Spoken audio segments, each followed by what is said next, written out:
আপনি যদি ভাবেন এই পৃথিবীর সবচেয়ে বড় জীব কোনো নীল তিমি বা বিশাল ডাইনোসর, তাহলে আপনি ভুল ভাবছেন। আমেরিকার ইউটা অঙ্গরাজ্যের ফিস্ট লেক ন্যাশনাল ফরেস্টে এমন এক অদ্ভুত জীব লুকিয়ে আছে যা দেখতে একটি আস্ত বনের মতো হলেও আসলে সেটি কোনো বন নয়।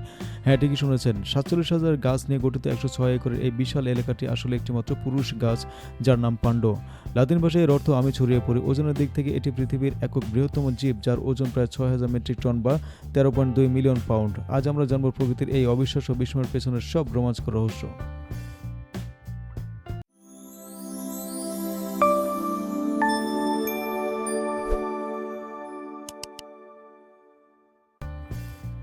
বিজ্ঞানীদের শ্রেণীবিন্যাস অনুযায়ী বড় গাছ মাপার নিয়ম আলাদা। যেমন আমেরিকার official register of champion trees এর মতে পান্ডো হলো পৃথিবীর সবচেয়ে বড় অ্যাসপেন গাছ। অন্যদিকে বনায়নবিদ্যায় একক কাণ্ডের হিসেবে ক্যালিফোর্নিয়ার জেনারেল শেরম্যান সেকোয়া গাছটি সবচেয়ে বড়।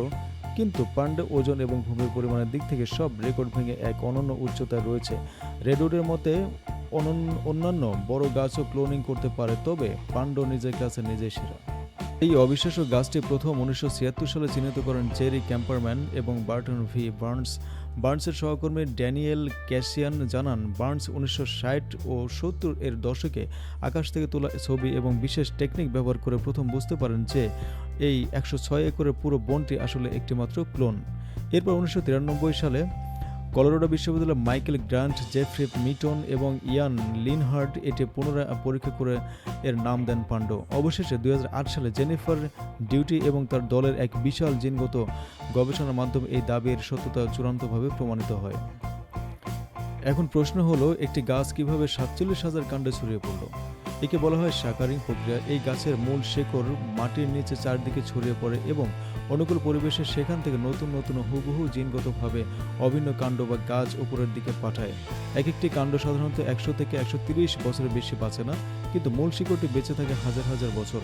পান্ডো সমুদ্রপৃষ্ঠ থেকে 2700 মিটার থেকে শুরু করে 2773 মিটার উঁচুতে একটি খাড়া উপত্যকার দেয়ালে ছড়িয়ে রয়েছে।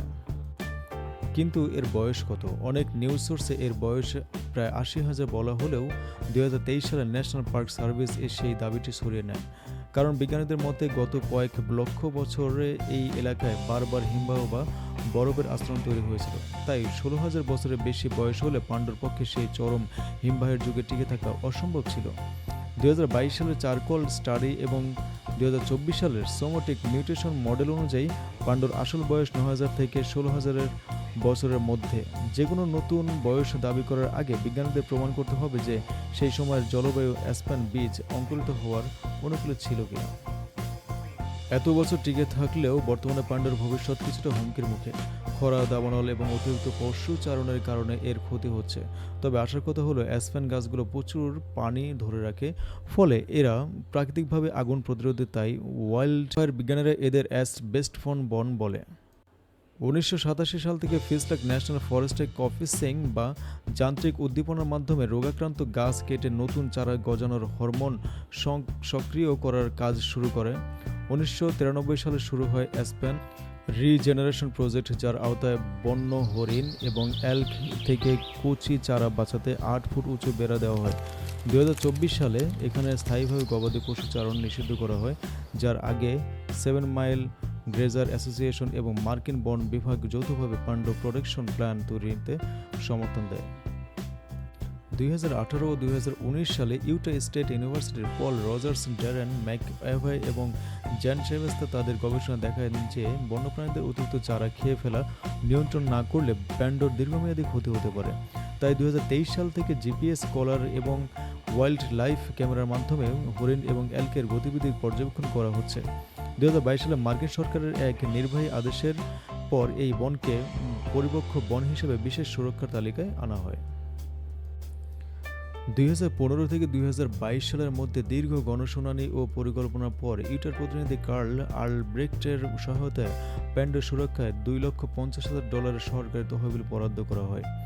এরপর 2024 সালের মে থেকে সেপ্টেম্বরের মধ্যে ফ্রেন্ডস অব পান্ডো, মার্কিন বন বিভাগ এবং Utah division of wildlife resource মিলে চূড়ান্ত ম্যাপ তৈরি করে এবং 2025 সালের সেপ্টেম্বরের মধ্যে পান্ডোর প্রায় 80% এলাকাকে সম্পূর্ণ সুরক্ষিত বেষ্টনের মধ্যে নিয়ে আসা হয়, যাতে বন্যপ্রাণী সুরক্ষিত থাকে এবং পৃথিবীর এই প্রাচীনতম জীবটিও বেঁচে থাকে। ফ্রেন্ডস অব পান্ডো এবং ওয়েস্টার্ন অ্যাসপেন অ্যালায়েন্সের মতো সংস্থাগুলো আজ নিরলস কাজ করে যাচ্ছে এই বিস্ময়কে টিকিয়ে রাখতে। প্রকৃতির এই অবিশ্বাস্য সৃষ্টি সম্পর্কে আপনার কি মতামত কমেন্ট করে জানান, আর ভিডিওটি ভালো লাগলে লাইক ও সাবস্ক্রাইব করতে ভুলবেন না। দেখা হবে পরের ভিডিওতে। সবাইকে ধন্যবাদ। আসসালামু আলাইকুম।